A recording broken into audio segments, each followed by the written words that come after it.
So today we're going to teach you how to diagnose the inside of your body, your health, using your face. But I need to tell you something. How can I put this? You don't want to start diagnosing your friends, especially your family, especially your spouse, using what I'm about to teach you. The worst thing you could do with other people is basically to tell them what their problems are, unless, they're paying you, like in practice for 30 years, or they ask you. So use this information on yourself, because the last thing I want you to do is to start to explain to your spouse, hey honey, I just learned why you have a round face and why you have bags underneath your eyes and you have scaly, rough skin. And then you mention Dr. Berg in the same sentence. Bad idea. Don't do it. And it's bad manners, and it's just you're asking for a fight. So use this information for yourself. All right, so let's take a look at what's going on here. Let's say you're balding, right? Usually a loss of hair on the top part of your head means you have too much DHT. DHT is a very powerful form of testosterone that is occurring because there's this enzyme that is converting testosterone into DHT at a higher level than it should be. And so what you want to do is you want to reduce this enzyme by taking certain inhibitors, okay? And those inhibitors come in pumpkin seeds, green tea, and zinc will help you lower this enzyme to help lower DHT. I have a lot more information on this, but I'm going to give you the big overview and the concepts, not the specifics. All right, so if you're losing your eyebrows on the outer part, that is a hypothyroid issue. Slow thyroid, you might need some iodine. Okay, next thing is bloodshot eyes. That's usually a liver problem. Now, it could be that you got drunk the night before and you have a hangover and you have bloodshot eyes, but it's either something related to the liver that is usually coming from your diet. I've noticed in the past, not recent past, a long time ago, when I ate poorly, a lot of junk food, my eyes were always bloodshot. So bloodshot eyes means stress in the liver, but it can also mean, especially if it's red on the inside of your eyelids, you have a blood sugar problem. Okay, you're eating too many carbs. I used to have that. And you can also feel like sandpaper too. So if there's irritability on the inside of your eyelids, suspect you have insulin problems, you have insulin resistance, and you're pre-diabetic or heading in that direction. Now, I'm going to cover what's behind dry eyes in a little bit. So let's go on to the next one. Darkened circles underneath the eyes. If you have these dark circles, that is a pigment problem coming from insulin resistance. A lot of diabetics have this, and they also get darkened pigments in different places in the body, different folds, in their armpits, on their neck. That comes from high levels of insulin, which is affecting melanin in the body. Okay, so if you have darkened circles underneath the eyes, what you have to do is you have to get on healthy keto and do intermittent fasting to help reduce this insulin resistance situation. Now let's flip right over here to these bags underneath the eyes. Okay, if you get these like this swollen tissue underneath the eye or even on top of the eye, this is either a blood sugar issue, same thing, or there's something going on with the kidney. Now, the thing that destroys the kidney more than anything is high levels of sugar. So it does relate to insulin resistance because the kidney is one organ that gets hammered with a high carb diet. But there's other causes of kidney problems as well. But if the kidney is backed up with fluid, you'll see it underneath the eye. It'll just be swollen. Now, let's kind of go through this side here. Oily skin. That means that your oil glands, sebaceous glands, are pumping out too much oil because your androgens are too high. And if you're male, you need more zinc to help regulate the amount of estrogen. Now, if you're female, it could also mean that you need more zinc. But usually, if you have too much androgen in your female, you have something called polycystic ovarian syndrome. And you might have other additional symptoms like facial hair, acne, which is high levels of androgen, which is coming from this insulin, okay? High levels of insulin because the carbs are too high. Are you starting to see a common thread so far? A high carbohydrate diet also depletes zinc, allowing the androgens to go higher if you are a female. So there's a lot of issues with skin related to insulin, oily skin, acne, and the list goes on. Okay, let's talk about cataracts. Cataracts occur when the lens of the eye becomes opaque and you can no longer see through it. And the lens is very, very sensitive to oxidation.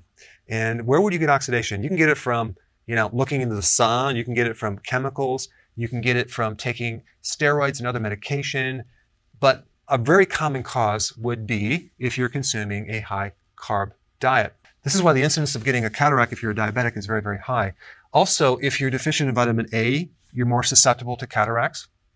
What happens when you eat a lot of carbs without the antioxidants, without the protective mechanism, you get a lot of free radical damage, you get a lot of oxidation, and you have symptoms. You might have peripheral neuropathy in your feet, you might have cataracts, you might have problems with the retina, you might have problems with your heart. So there's a very good remedy if you're starting to get cataracts to help reverse it. Vitamin B1 in the form of a fat-soluble version, which is called benfotiamine. That acts as a powerful antioxidant to help counter the collateral damage from the high level of blood sugars if you're a diabetic. So vitamin B1 as benfotiamine will greatly help slow down and possibly reverse cataracts. There's some other things you can take too that can act as a very powerful antioxidant. NAC drops, okay? It comes in a liquid, you take that, you put it in your eyes, and it helps to protect all the free radical damage that's occurring. All right, the next thing is red cheeks, okay? So you have these like either rosacea or red cheeks. You see, they're quite common. You see this in Cushing syndrome. Cushing syndrome is a high level of cortisol, okay? That person is under a lot of stress, and that's one of the symptoms. But the treatment for red cheeks medically is giving a person an antibiotic. Now, why would an antibiotic work for red cheeks? Well, obviously there's some type of microbial imbalance going on. Why not give the person a natural antibiotic like garlic, oregano, thyme, wormwood extract, sage? There's a lot of different herbs you can take as a natural antibiotic, and then give the person probiotics. What's the best probiotic? Sauerkraut, because it has the prebiotic and the probiotic. But you can also take probiotics as a supplement. But it's been very effective to help this redness in the cheeks. Now, if someone has either a gray or brownish pigmentation on the cheek, that's something a little different. It's called melasma.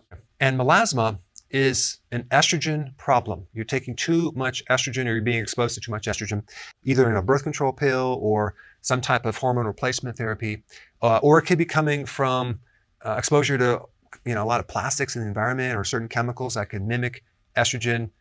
So if this is you, what you want to do is you want to take something that can actually oppose that or help clean it up. And DIM is a good remedy, which is a concentrated form of cruciferous, or start to consume more cruciferous foods, or iodine in the form of sea kelp can help balance estrogen. Now, what about all this scaly, peeling type flaky skin that you get around the nose, okay, or in the ear? Okay, what is that? That is a combination of low omega-3 fatty acids and high omega-6 fatty acids. Normally, you want a 1-to-1 ratio. Very few people have that ratio. There's a really good test that you can do. You can actually, they send you a kit, and I'll put a link down below, but they send you a kit, you take a drop of your blood, you send it off, and they can tell you your ratios of how much omega-3 versus how much omega-6.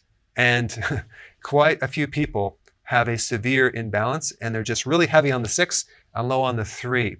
So that means they need to consume more cod liver oil, fatty fish, to bring these back in balance. But if you have this imbalance, you'll have rough, scaly skin, dermatitis, a lot of skin issues, inflammation of the skin, dry eyes, and dry hair. Now, what foods are high in omega-6? Chicken and fried foods, as in fried in corn oil, soy oil, canola oil. Those type of oils which are very high in the omega-6 range, including peanut oil as well. Now, safflower oil and sunflower oil are also omega-6, but they're much better because they're not GMO. However, you don't want to consume a lot of them. A little bit here and there is going to be fine, but most people just need to dramatically increase their omega-3 fatty acids. If you're a vegan, you can get your omega-3 from algae and some other sources like that. Also, nuts and nut butters, like in peanut butter and grains, are very high in 6, low in 3. This is why cows that are fed grains don't have the right ratios of omega-3 to omega-6. Same thing with other animals that are meant to consume grass. But typically, a lot of teenagers, they eat junk food. They don't eat a lot of vegetables. They don't eat fish. They don't eat cod liver oil. They have skin issues, okay? They have a lot of skin issues. You'll see it around here. A lot of times they will have also oily skin. They'll have acne. And so they can clean this up if they have this knowledge. Boy, When I was a teenager, I had a lot of these issues, and I wished I had someone to actually tell me what to do and give me the correct knowledge so I wouldn't have to go through that. What we're looking at is a lot of different symptoms and indicators that give clues to help us pull the string to see what's behind it. But unfortunately, when you look up each one of these symptoms online, especially on the first 5 pages of Google, you're going to find a lot of medical type recommendations, medications, creams, and they're not going to tell you the deeper causes. All right, let's talk about blackheads. Blackheads, it's a simple vitamin D deficiency. If you're low in vitamin D, you get blackheads. Okay, so get some more sun. Watch my video on how to create your own vitamin D supplement from mushrooms, exposing it to sun, or take it as a supplement. Okay, cracked corners of your mouth right here. And I've had that. I've had a lot of these symptoms in the past. Okay, cracks. That's a B2 deficiency. Vitamin B2 prevents the liver from becoming damaged. It does a lot of other things as well. But one thing it'll do, it affects the skin and it creates fissures, okay? And those fissures or cracks also can cause chapped lips and also can cause cracked heels. On the back of your heels, you'll get these little cracks. That's a B2 deficiency coming from consuming too much refined flour usually, okay? And that would be in the form of like breads, pasta, cereal, crackers, biscuits, pancakes, things like that. Now, when you see cold sores, okay, that is herpes simplex 1. That is a virus. And the best way to put that thing back in remission is to take a natural herb or something that is antiviral, like garlic, like zinc. But there's been some great data on fasting, periodic prolonged fasting, that can help get rid of certain viruses. The problem with viruses is a lot of these viruses stay in your body and they go into a dormant state and they wait until your immune system is weak and they come out and kick you when you're down. When you get older, when you're nutritionally deficient, and especially when you go through stress. One of the biggest stresses that causes viruses to come out of remission is losses. So sooner or later, we're all going to experience losses. People around us that we love, we're going to lose them. And so that stress can really hit the body and cause these viruses to come out of remission. In fact, a lot of autoimmune diseases also are triggered by severe stress in the form of losses. So that is one area that you don't see a lot of information, but I've seen it in my practice almost 1 for 1. I always ask people, what happened right before you got this autoimmune disease, or what happened right before you got sick or had this virus come out of remission? And there's usually always some type of stress event or some type of loss. Okay, facial hair. Okay, we talked about that. If female, that means too much androgens, could be polycystic ovarian syndrome. And the way that you get too much androgens is by having too much insulin. So again, the common theme is to go low carb and not eating so frequently as in doing intermittent fasting. All right, acne, and I already mentioned this, but both females and males, it's too much androgens. Now, it could be too much estrogen as well, but typically it's going to be too much androgen, and that usually comes from too much insulin. Now, other things can cause acne too, like drinking milk, but it's not as common as this insulin problem, right? And so what you need to do is you just need to get off the carbs, clean up the diet, and this acne will go away. But the acne is a real good indicator on what's going on with someone's diet. But boy, I wish I would have known what to do back in high school when I had bad acne, because it can be devastating. All right, last point. You can see this little line here, a round face. I'm going to put up a picture of when my son got married. You can see the shape of my head was roundish compared to now. That was because I was on a so-called healthy diet. But that healthy diet include apples as snacks with peanut butter. I wasn't eating like completely junk food, but I was eating fruit and I was having a lot of snacks. So if you have a round face and you want to kind of strip off some of the fat or the puffiness and handle a lot of these other issues, you get on a healthy keto diet, you stop snacking, you do intermittent fasting. And if you are new to my channel, I have 2 very simple videos to watch in a row, and I put them up right here. Check it out.